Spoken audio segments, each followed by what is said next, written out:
This may look to you like any other BYD Atto 3. However, this is the 2025 BYD Atto 3 Ultra, which, in addition to offering a few more features and a few interior changes, is also somehow 40 grand cheaper than when it first arrived.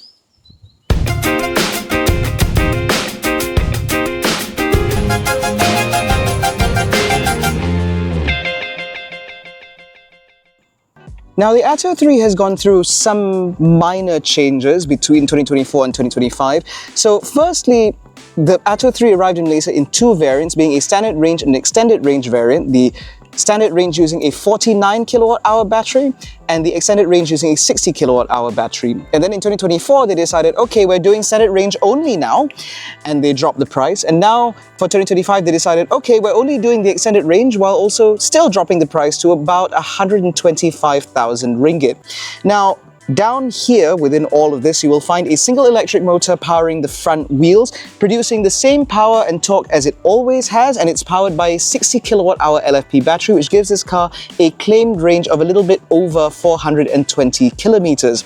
Now, it's worth pointing out the fact that the car that we have right now is brand new, which is why any shots of the instrument cluster, which shows a rather ambitious driving range, is just because this car doesn't have enough data to calibrate the dynamic range view just yet. Now, in terms of charging, this car continues to accept a little bit under 90 kilowatts DC, which means 10 to 80% takes a little bit over half an hour. And in terms of AC charging, this car will accept about 7-ish kilowatts, which means that a dead to full charge will take about 10 to 12 hours.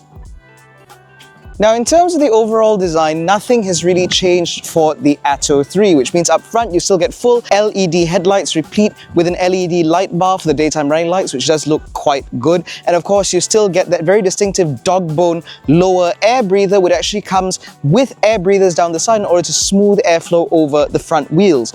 Now, talking about those wheels, these are now a new design. So these are a set of dual tone alloy wheels with a diamond cut finish wrapped in Continental Eco Contact 6Q tires. Now, what I'd like to point out is the fact that these are significantly better tires than what the Atto 3 originally launched with when it first arrived. I think those were Atlas A51s, whereas now we get proper Continental rubber, which should help not just in terms of performance, but it should also help in terms of overall refinement.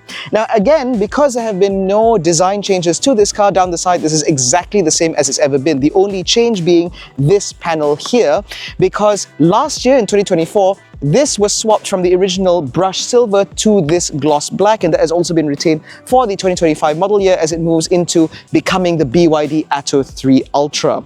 Now, as far as I'm concerned, there is nothing really wrong with the design of the Atto 3. It's just that it is also incredibly generic. There is nothing about this car that stands out as being a BYD. There's nothing about this car that makes it stand out from a very crowded marketplace. It just feels like, because this was BYD's first proper export car, they played it very safe, and as a result, this car just looks rather forgettable. That same criticism can be largely leveled at this back end, because compared to vehicles like the BYD Seal or even the M6, etc., the back end of the Atto 3 just looks really generic, like any other SUV within this segment. And things like the full-width LED light bar, which was quite remarkable when this car first came out, is now starting to look a little bit more generic because more and more cars come with this now. In terms of the overall design back here, however, I do think that at least it is not offensive. By having this full-width LED light bar, the full LED tail lights replete with these scrolling indicators, for example, as well as this relatively busy lower rear bumper, it does help to minimize the visual impact of this back end. However, it does help this car look better when it's clean, because as you can see, this doesn't come as standard. You actually have to drive a lot in order to make the car look like this, which is exactly what I've been doing for the benefit of your viewing. Now, what also hasn't changed is actually in terms of practicality, because behind this tailgate you will find a pretty good amount of space. Now, while it may not look like the most capacious tailgate that you've ever seen, that's because this dual level boot floor is currently set at its highest position. Now, the reason for this is because by setting it up like this, you have very little load lip, which means it's a lot easier to take things in and out. And more importantly, if you were to fold the rear seats flat, which fold in a 60/40 configuration, it does create a completely flat load bay. Now, while it's set up like this, there's also a huge amount of space underneath, certainly large enough to keep things like the V2L system as well as this car's 3-pin charging cable. But of course, if you need to improve your vertical space, should you be transporting, I don't know, luggage to the airport, for example, you can of course lower this boot floor in order to maximize that vertical space before having to impede on cabin space. And so overall, I do still think the Atto 3 is decently practical, but of course, vehicles like the PROTON eMAS 7, for example, offer quite a bit more space. But the biggest change actually comes from the interior, because as you can see, the LSD Trip inspired interior upholstery colorway has now been completely ditched for something a little bit more somber. So now, instead of having blue and white and gray and red and all sorts of weird colors, instead now everything is just a nice shade of black with a little bit of gray here, some slightly different textures about the place, with the only contrasting coming in terms of this silver trim that you get on the dash and down here on the air conditioning vents, as well as this bright yellow piping, or is it lime green, that you get along the seats, as well as in terms of the contrastation that you get in the middle of the seat, as well as here on the center console, as well as on certain accent pieces like around the air conditioning vents themselves. This to me feels a lot more mature, and it does display the fact that BYD is listening to customers, and the fact that a lot of them weren't really a big fan of the fact that this interior just looked like a children's coloring book had thrown up in here. So this now makes a lot more sense. However, in terms of the design, it's still as trippy as it's ever been. And so you still get this gym-inspired interior where you have this design element here, which is inspired by the sinews of human musculature. You still get a gear selector toggle here, which is supposed to look like the handle of a kettlebell. It's just a bit odd. And then you've got this thing, which is supposed to look like a barbell down here. And you still have the guitar strings, which still make a noise. I still do not understand why BYD insists on doing this, particularly given the fact that the door bin itself is not actually that large. Now, beyond that, very few things in here have changed, especially in terms of the practicality. So we still have a wireless charging pad here, a couple of cup holders here, and a decently sized glove box here. You still have space underneath the center console to hide even more items, and down there is where you'll find the USB-C, USB-A, nano SIM port, as well as the 12-volt socket, which I think is wide open at the moment. You still have a decently sized box here, which is all right, but because it's hard plastic, it does mean that anything in there will rattle about. And of course, like I mentioned, you have those door bins. Now, the door bins themselves are not very deep, which means that a larger bottle, for example, will not be able to seat itself comfortably within that space. And so you will be relying on those guitar strings to hold anything in place. Now, mercifully, what else hasn't changed actually in terms of technology. So up front, there's this 14.6 inch, is it 15.2 inch screen here, which does the majority of your functions, which includes a fantastic display for your 360-degree camera. And it also still offers the ability to rotate, just as a gimmick for you to show your friends when you've just bought the car. Now, I say this is a gimmick because while you can actually drive the car with the screen like this, unfortunately, if you were to hit Android Auto or Apple CarPlay, which is available wirelessly, it immediately goes back to landscape mode. Now, beyond that, this car also comes with its own data plan, which means that it does offer 2 gigabytes of data every month, which means that you can use your Spotify or your YouTube just built into the car. Both of these are very useful, particularly when you're just sat around trying to charge. But again, if you are in that portrait mode, if you were to try and watch YouTube, for example, it only displays in like a little band in the middle, which means that the majority of this car's functions are best enjoyed with the screen in landscape mode. So this is just pointless. Now, what is slightly less pointless but quite irritating is the instrument cluster screen here. Now, when this first came out, I had 2 problems with this. Firstly was the fact they didn't seem to know how to fit it, so it always looked like it was slightly offset from center. That has been fixed. What hasn't been fixed, however, is the fact that because the screen is so small, all of the details are just crammed onto this tiny little display. And even when I got in this car, bearing in mind that I've driven several other BYDs and several Atto 3s over the years, I still couldn't figure out what I was looking at to control certain functions. So when I switched on the cruise control, for example, I couldn't figure out where that was being displayed because it wasn't in the most obvious place. This does take some getting used to, but once you are used to it, it gets a little bit easier. It's nice to have trip controls on one of the stalks, and mercifully we still have stalks. But one of the slightly odder things that I've noticed is the fact that this car doesn't seem to come with automatic wipers. I'm pretty sure that the Atto 3 extended range used to come with automatic wipers. Or is that just me?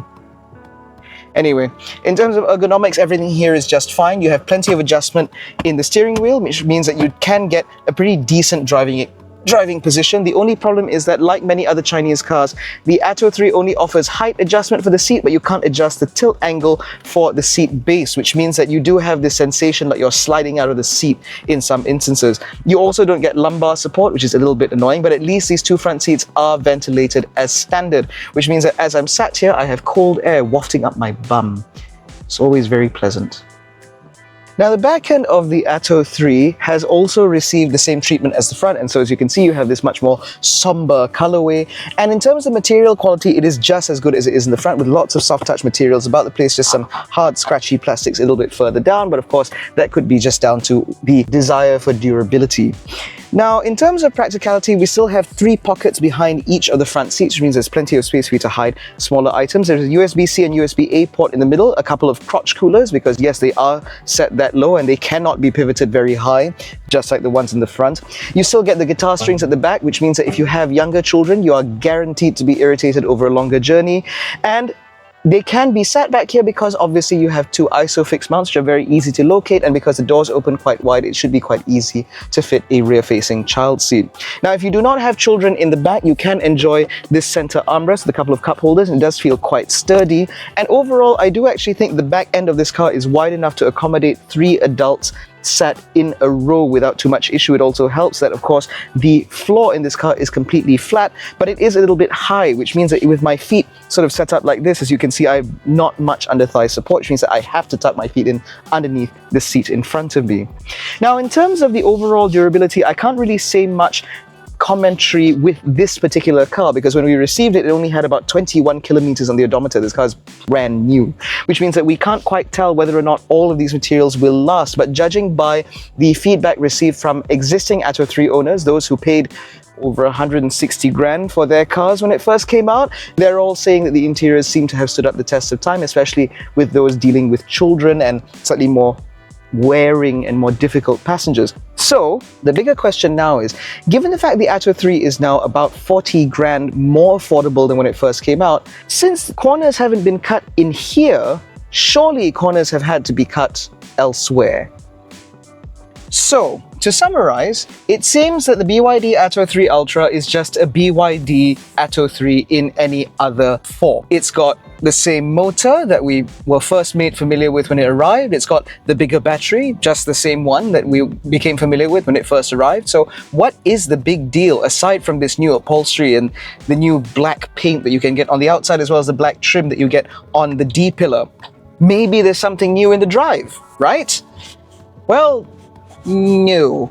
I don't quite understand what it is with BYD, but whenever they seem to update new models, they don't seem to see the need to update them quite as thoroughly as you might get from other brands. Because, for example, any other company would see a model update as an opportunity to fix some problems that the outgoing car had. For example, the Atto 3 has always suffered from a slightly isolating and slightly floaty ride, which is very comfortable, no doubt, but provides very little in the way of confidence when you're just trying to drive about, especially when you're driving at higher speed the way we do on motorways and so on. There's just not much in terms of body control. And in this car, it is the same. Because even though we have upgraded tires, which do a very good job in terms of both wet and dry weather performance, just like every other iteration of the EcoContact 6Q that we've seen on other cars, unfortunately, in terms of the overall driving dynamics of the car, nothing's changed. This ride is still incredibly isolating from the road because you see things going on and it just translates to this very sort of swoopy motion within the car. It feels like the car waves all the time. And it also means that when it does seem to hit larger undulations, it takes longer for the car to settle back down again. Now, this is not a particularly big deal just driving about in town like I am now, doing about 70 kilometers an hour on the LDP, because at speeds like this, you don't really care. And I think that if you're just buying this car to, travel like an urban commuter sort of thing, from home to work and work to home, or from home to school to send the kids and stuff like that, this is not going to bother you in the slightest. It only becomes a problem when you start to drive over longer distances and more importantly at slightly higher speeds, because you want a car that feels more confident. You want a car that controls itself in terms of its body movements with a little bit more confidence, because it gives you, the driver, better confidence behind the wheel. It also provides passengers a slightly more comfortable experience because it doesn't feel like they're being subjected to lots of really weird movements. Whereas in this car, again, there's a lot of movement going on. Now, the other sore point, or the weak spot with this car, had to do with refinement. Now, in terms of road noise, this car has improved slightly thanks to those Continental tires, because they do kick up a little bit less road roar than before, but I really do mean just a little bit less. For the most part, they still feel quite loud. However, wind noise in this car is exactly the same as it was before. So if you've ever thought the Atto 3 was quiet, then you shouldn't be too disappointed by this. However, for me, on the other hand, I feel that the fact that wind noise makes itself apparent at about 90 to 100 kilometers an hour is not great, because again, most Malaysians drive at about 110, 120 kilometers an hour on the motorway, and so we would expect a quieter cabin at those slightly higher speeds, whereas it seems in this car, the speed threshold is about 90. Now, I have a sneaking suspicion as to why that might be the case, and I think it might have to do with overall efficiency, because when you are driving at about 110, 120 kilometers an hour, this car will do about 15 to 17 kilowatt hours to the 100. Now, 15 is not so bad because it means that with this 60 kilowatt hour battery, you'll realize a realistic range of about 400 kilometers on the charge. That's fine. That's, I think, within spitting distance of this car's claimed full charge range. However, when you start to get about 16 to 18 kilowatt hours to 100, that's when things start to get a little bit hairy, and you will be able to achieve those numbers if you're hammering it even at like 120 over a longer distance. When you don't have many opportunities to regen, you will realize that this car's average power consumption is quite high. Now, when the Atto 3 first came out, that was fine. The fact that it consumed a little bit more power was totally okay, because when it came out at 160 something or thousand ringgit, it was also considered a bit of a bargain compared to vehicles like the Kia EV6, for example, as well as the Hyundai Ioniq 5 and so on. The Atto 3 at the time offered really good value, and even at 160 grand, given the space, the practicality on offer, and the overall refinement and safety, it's still a pretty good deal, or it would still be a pretty good deal at that price. However, since then, we've had the PROTON eMAS 7, which is bigger, more powerful, has a slightly denser power battery, as well as better AC and DC charging. We also have the MG S5 EV, which of course is not quite as power dense as this car is in terms of its battery pack, but that is rear-wheel drive, which means it does have something to offer for driving enthusiasts buying within this segment. And so the Atto 3, now at 120 odd thousand ringgit as it stands, is being tested today. It's still not a bad car. And in terms of the overall features, it does feel very comprehensive. You still get level 2 semi-autonomy, pretty good, decent traffic jam assist, and decent adaptive cruise control. The AEB and blind spot monitoring and stuff like that still all work just fine. And the 360 cam in this car is still fantastic.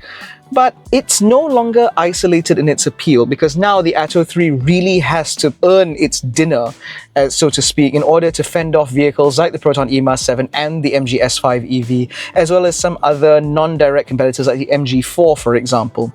And so, in conclusion, I do think that BYD is listening to consumers in terms of fixing the things that they can. For example, they did address the fact that this car came with rather crap tires, and now it's got better tires. This is good.